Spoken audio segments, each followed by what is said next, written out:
तो हेलो नमस्कार, आप सभी का स्वागत है आपके अपने YouTube चैनल अनवर अंग्रेज में। तो जैसा कि पता है कि प्रोमो के अंदर जो दिखाया जा रहा है उसके अंदर आयशा खान दोबारा कुछ प्रॉब्लम, कुछ चीजें, कुछ सिचुएशन, कुछ फीलिंग को लेके टारगेट कर रही है मनोहर फारूकी को। और पता है कि कहते हैं ना कि दूध के जले को, छाछ को भी फूक फूक के पीना पड़ता है। तो ऐसा ही कुछ दिख रहा है यहाँ पे। जो कंटेंट खत्म हो गया था आयशा खान का, उस कंटेंट की तरफ दोबारा कूच करते हुए, दोबारा बढ़ते हुए आयशा खान ने दोबारा से मनोहर फारूकी के साथ कुछ चीजें शेयर करी और एक पराठे को लेकर एक बड़ा मुद्दा बना दिया।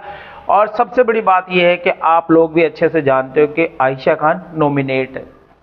तो जब नॉमिनेट है, घर से बेघर होने से बचना है, जब से वो दोबारा से एंट्री करी है घर के अंदर, उनका कंटेंट में बहुत भारी कमी आई, जिसके कारण मनोहर फारूकी ने उनके साथ बैठना बंद कर दिया।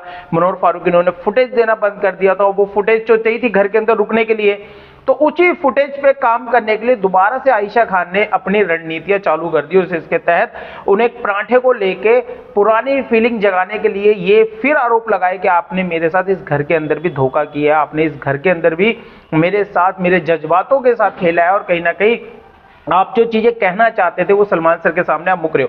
वही पुरानी घिसी पिटी स्क्रिप्ट जिसके तहत एक प्रोमो आता है, आरोप लगते हैं, उसके बाद वो मिलती हैं, लगातार बिग बॉस उनको कटघरे में डालते हैं। तो शायद आयशा खान को भी एहसास हो गया था कि शायद जो चीजें उन्हें मिल रही थी, दोबारा री एंट्री करने के बाद उनकी जब तबीयत बिगड़ गई थी, तो उसके बाद उन्हें वो फुटेज नहीं मिली, ना ही कुछ घर में ऐसी हलचल हो रही है जिसके कारण उनसे लोग भी बात करें।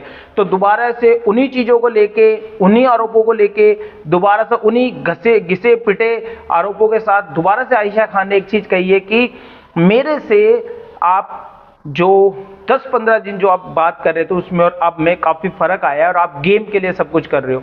जबकि आप ही ने कहा था कि इससे बात नहीं करनी है, इसके हाथ की खिचड़ी नहीं खानी है, तो वो चीज भूल जाती है आयशा खान। लेकिन पराठा देने के बाद मनोहर फारूकी ने नहीं खाया, वो याद रहता है। तो ये भी तो याद रखना चाहिए मोहतरमा जी कि आपने भी लगातार जब वो खिचड़ी बनाने जा रहा था तो आपने कहा था उसके, अच्छा वो बना रहा, मुझे नहीं खानी, मैं खुद बना लूंगी। उसने दोबारा पूछा कि मैं खिचड़ी आपके लिए बना दूं, आपने जब भी मना कर दिया।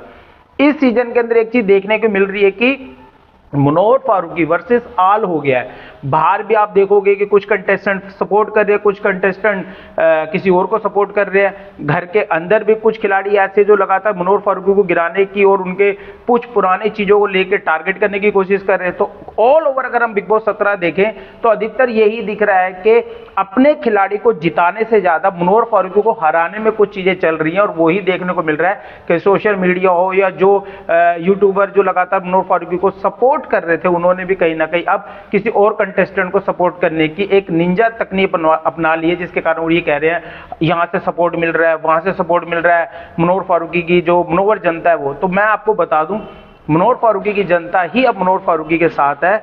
ऑल ओवर अगर आपके साथ कोई भी, तो वो यही गेम चल रही है कि मनोहर फारूकी को कैसे इस सीजन में हराया जाए, कैसे उनको उनकी गेम को खींचा जाए। बाकी एक चीज है जो मनोहर फारूकी के साथ अभी तक खड़ी है, वो है मनोहर फारूकी की जनता। और जनता को अपनी पावर दिखानी पड़ेगी, क्योंकि ऑल ओवर गेम के अंदर भी, प्रोमो के अंदर भी, ऑल ओवर हर एक चीज मनोहर फारूकी के अगेंस्ट ही बनाई जा रही है। अपने कंटेस्टेंट को जिताने से ज्यादा मनोहर फारूकी को हराने में लोगों की प्लानिंग चल रही है। और इसके लिए सिर्फ मनोहर फारूकी के साथ जो खड़ा है वो है मनोहर फारूकी की जनता। उन्हें और एफर्ट देना पड़ेगा, और उन्हें थोड़ी सी उनकी साइड में वोटिंग और जो भी चीजें होती है वो सब कुछ अपनी एक्टिविटी बढ़ानी पड़ेगी, क्योंकि घर के अंदर हो या घर के बाहर हो, मनोहर फारूकी वर्सेस आल होता जा रहा है। आपकी इस मुद्दे पे क्या राय है, प्लीज कमेंट करके जरूर बताना, और लाइक जरूर करना, सब्सक्राइब भी करना।